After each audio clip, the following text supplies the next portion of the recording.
Matthew Holt. I'm still at HIMSS, now over in one of the big booths in the sort of small booth part of the. You're over in the Art of the Misfit toys, but one of the big toys on the block here.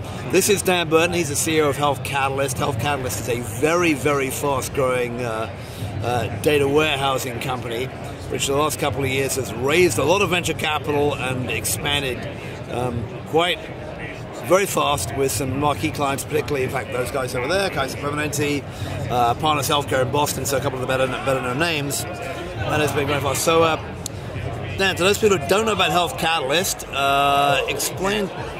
There are people nearby having a lot of fun. Explain what you guys do and what's a little bit different about what you did in, say, some other well-known database companies like, say, Larry Ellison's yacht sponsor. You bet. So there are three primary things that we do. First, we offer a data warehouse, and our data warehouse platform is a late binding architecture that's much more flexible and agile than the traditional data models and data architectures. That's the first thing that we offer, and we've deployed that data warehouse across 200 hospitals, 2,000 clinics, and affecting and in support of about 50 million patients. The second thing that we offer over the top of that data warehouse is a series of analytics applications that use the data from the data warehouse, and the warehouse pulls data from up to 50 or 60 different sources of data that a health system might need in order to run the right analytics that are meaningful in pinpointing what is going on, where there are opportunities for improvement, where there may be inefficiencies or opportunities for improvement in quality. And then those analytic apps pinpoint where those opportunities exist and what should be done to improve. Are they typically in the inpatient side, the outpatient side, across the board, or give me an example of what a gap might be that you might identify? There's broadly two kinds of apps that we work with. One is a vertically oriented or clinically oriented app designed to treat a particular population of patients. So it could be heart failure patients or labor and delivery patients. And there may be some specific areas of the clinical process where we're sub-optimized. We may not be, from a readmissions perspective with heart failure patients, we may not be calling each heart failure patient at the right time to ensure that they are following the treatment protocols that we've given them. That would be one example of something we would measure and highlight in our analytics apps, and then where a suboptimal result is occurring, we would make a change and measure the effect of that change. The other category are horizontal applications. These are workflow apps designed to help you as a health system manage common workflows like the surgery workflow or the substance preparation workflow in a more efficient manner. So our apps measure the efficiency, pinpoint where there are gaps in that efficiency, and highlight from a content perspective what should be done differently. Right, and you were mentioning the third yes. group of things that you do? The third piece is the know-how and all the services that wrap around that data warehouse and those analytics apps. We've found over the course of our company's existence and before that, when our founders were at a health system itself, that technology is never enough. It's got to be technology plus the right content and the right people and know-how. So we offer folks that have significant expertise using that technology, using analytics to actually improve outcomes. All right, very cool. So let's talk a bit about how people use this. You just introduced me, and he had run away to gentleman that's CIO down in Louisiana, who was using it to sort of back up a rip and replace and then go forward. Is that kind of a typical way it might be used? Yes. That particular CIO, Gene Thomas at Memorial Hospital at Gulfport in Mississippi, was going through a significant... I said Louisiana, sorry. That's okay. Mississippi, Louisiana. In the Southeast. To us English people living in San Francisco, it's all the same. So they were going through a pretty massive transformation on the EHR side, where they were changing out a couple of EHRs, replacing them with Cerner, but they also had a number of other sources of data, financial sources, lab sources, administrative sources, that they needed into a data warehouse platform to enable them to start managing some of these populations like the heart failure population. So they used our data warehouse both before the Cerner migration and during and after to get all the clinical information, and at the same time we brought in that financial, administrative, patient experience information to enable them to work on these care improvement projects in conjunction with their Cerner migration. All right, so that's one typical use, but then you obviously have clients who are bundling other stuff on top of it. It may not be going for a change, but have been using you instead of what they were doing before. Okay, what other sort of scenarios are you seeing for your new installations? The most common is sunsetting a homegrown data warehouse that hasn't been able to flex or grow at a commercial grade level. We've also replaced a few other commercial grade data warehouses that weren't as flexible as they needed to be. But homegrown is still the most common, or no data warehouse, where before the health system has migrated its records to electronic, there's not really a reason to have a data warehouse. Once they make that move, then it's clear that they need a single source of truth from a data perspective, and it makes sense to invest in a data warehouse. It makes it does make a lot of sense, and also is something that the need is much greater, especially as these systems are moving towards value-based payments and that kind of stuff. So it makes a lot of sense. I'm going to ask you a couple of technical questions about how that's going to evolve in a second. But first, I want to talk a bit about the company, because you have been pretty well known now for raising a decent amount of money and growing pretty fast. So can you give us some of the numbers, like how much you're growing, what are you booking, and where you are for a run rate? And let's talk about the company as a whole. You bet. So the company has grown a great deal. We ended the year 2014 with about 300 team members and around 100 million in bookings. That was about a doubling year over year. We expect to double again this year from a bookings perspective. Roughly, how long does it take for a booking to wind through the system?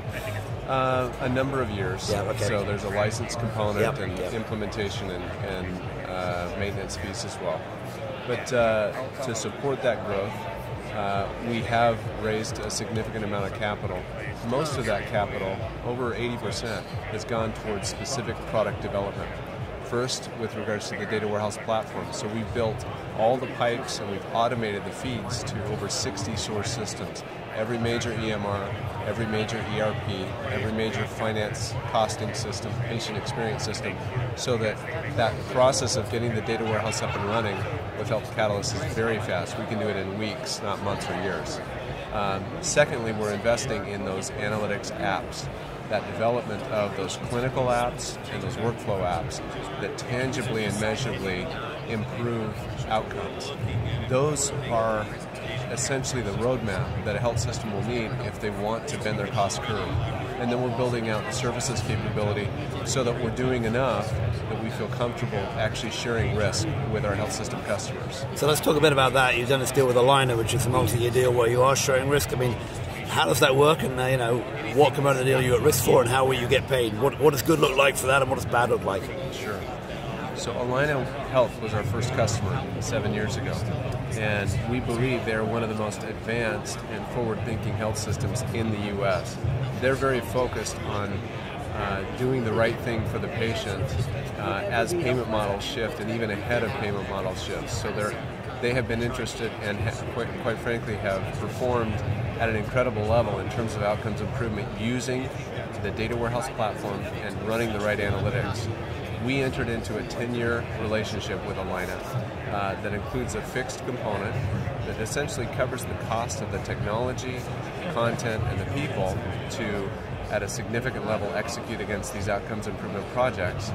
And then we went at risk for 20% of the total contract value, which is about $2 million a year, based on our shared capability in measurable outcomes improvement. Aligner's finance. And these are outcomes of the patients that Aligner is treating. That's exactly right. Okay, so you're somewhat at risk for stuff that you can't control, which is Aligner's, to a certain extent, Aligner's behavior and its doctors and patients and all that stuff. It's pretty interesting. For someone as far down the scale as data warehouse, that's pretty interesting, I would think. I'm not sure many people doing that, but anyway.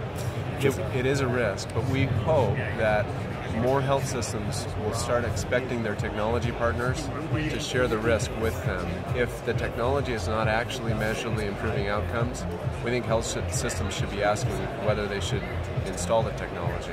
So we feel like that's the right trend, it's the right expectation for a health system to have. And we have enough of a track record and a relationship with Atlanta that we trust them enough that they're committed to improving those outcomes with us, and so we were comfortable taking the risk. Okay. 3 quick questions. First one is, we hear a lot about the Internet of Things, stuff out in the home, the Fitbit through the blood pressure cuff, the folks at Qualcomm who are building an ecosystem. Are you ready to take all that kind of data, and is any of your clients, how far down the path are some of your client groups thinking about that? We're ready for it, we embrace it, and at Health Catalyst we're actually ingesting that data into our own internal data warehouse. We run proactive Get Fit, Stay Fit campaigns. We give every team member a Fitbit, and then we run quarterly challenges that have actually been... Aren't you guys in Utah also healthy anyway, you don't need it? I'm kind of kidding. There's a method behind that. We are self-insured as a company, and we offer discounts, for example, on the insurance premiums in the HSA programs of our current employees. That's where we've started, eating our own dog food. We've already had a few CEOs of our health system customers see the apps that we've developed and the capability of tying that into our data warehouse, and the fact that we've bent our cost curve internally and asked us to provide that. We haven't priced it, or we hadn't planned on that, but we think that's an important trend. And certainly our data warehouse, because of its flexibility, could easily ingest that data.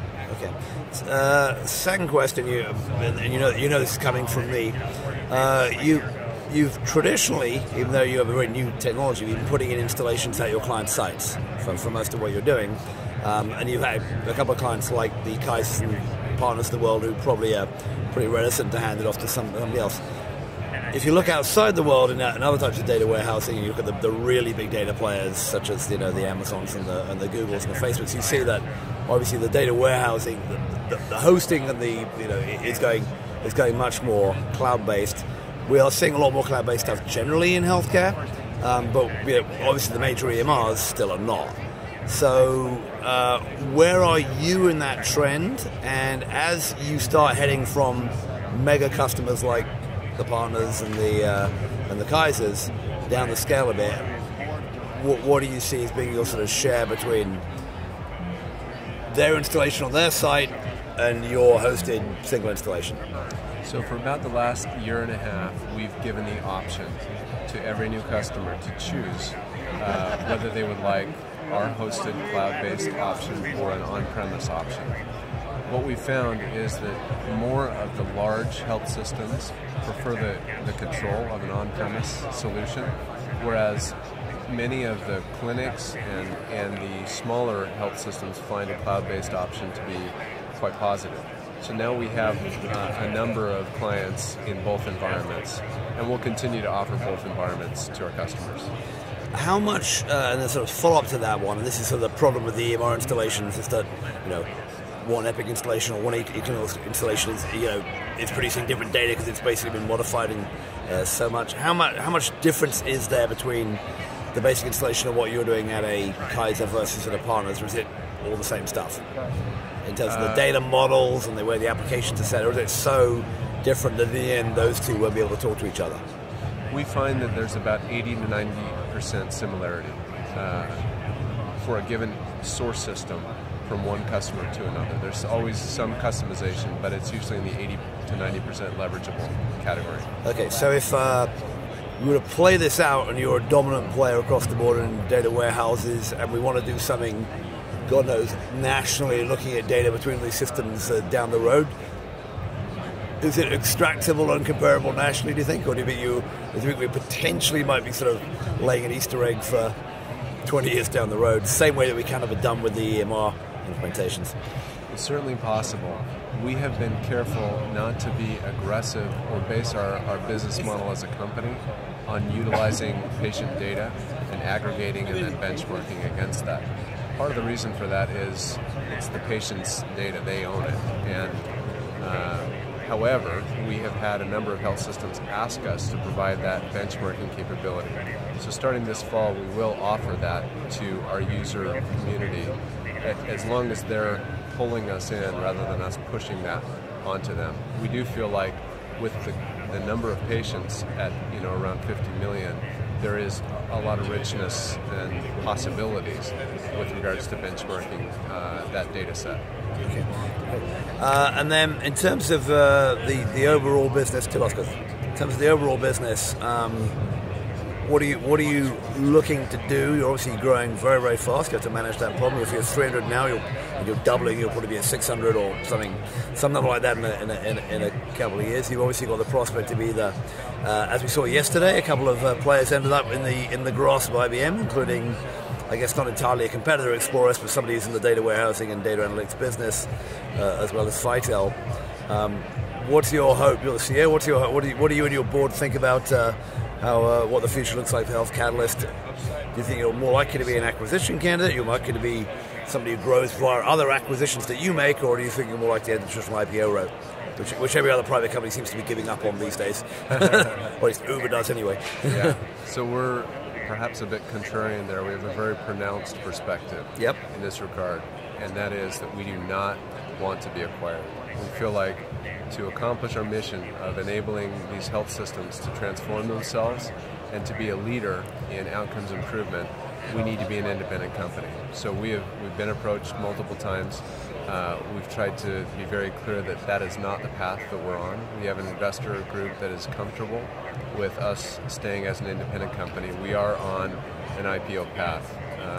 And are there bits and pieces that you would want to add, looking around the room, from other companies that you might want to acquire as part of that path, or are you content to build from within?